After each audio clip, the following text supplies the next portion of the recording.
రానున్న లోక్సభ ఎన్నికలకు BRS party ఇప్పటి నుంచే సిద్ధమవుతోంది. పార్టీ గెలుపే లక్ష్యంగా అనుసరించాల్సిన వ్యూహాలకు పదును పెడుతోంది. ఇప్పటికే పలు నియోజకవర్గాల సమీక్షలు పూర్తయ్యాయి. నేడు జహీరాబాద్, రేపు నిజామాబాద్ లోక్సభ సెగ్మెంట్లకు సంబంధించిన నాయకులతో హైదరాబాద్లోని తెలంగాణ భవన్లో రివ్యూ నిర్వహించనుంది. 2 నియోజకవర్గాల్లో అనుసరించాల్సిన వ్యూహాలపై ముఖ్య నాయకులతో చర్చించనుంది. ఇటీవల జరిగిన అసెంబ్లీ ఎన్నికల ఫలితాలు, వచ్చే లోక్సభ ఎన్నికలపై పార్టీ నాయకుల అభిప్రాయాలు సేకరించనున్నారు.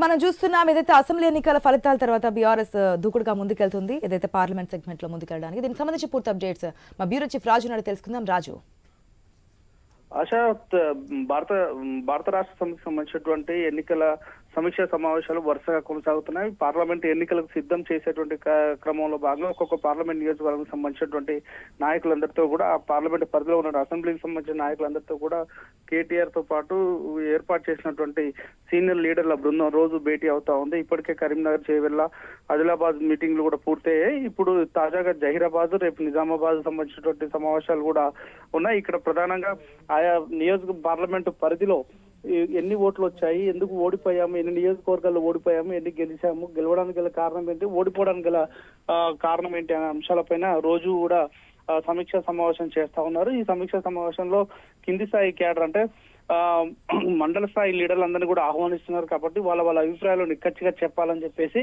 ఎటువంటి బెరుకు కానీ భయం కానీ ఉండకూడదు. అంటే పార్టీ ఇన్ని సంక్షేమ కార్యక్రమాలు చేసినా ఓడిపోవడానికి గల కారణం ఏంటి అనే అంశాలపైన వాళ్ళ అభిప్రాయం తీసుకుంటున్నారు. అదేవిధంగా పై నాయకత్వం ఎటువంటి జాగ్రత్తలు తీసుకోవాలి, ఎటువంటి విధానాన్ని అమలు చేస్తే రేపు భవిష్యత్తులో మళ్ళీ తిరిగి పునర్ప్రవేశం సాధించుకుంటామనే అంశాలపైన వాళ్ళని అడిగి తెలుసుకుంటున్నారు. ఈ రోజు జహీరాబాద్ సంబంధించిన నేతలతోటి మధ్యాహ్నం తెలంగాణ భవన్లో సమావేశం ప్రారంభం కాబోతోంది. ఆశ.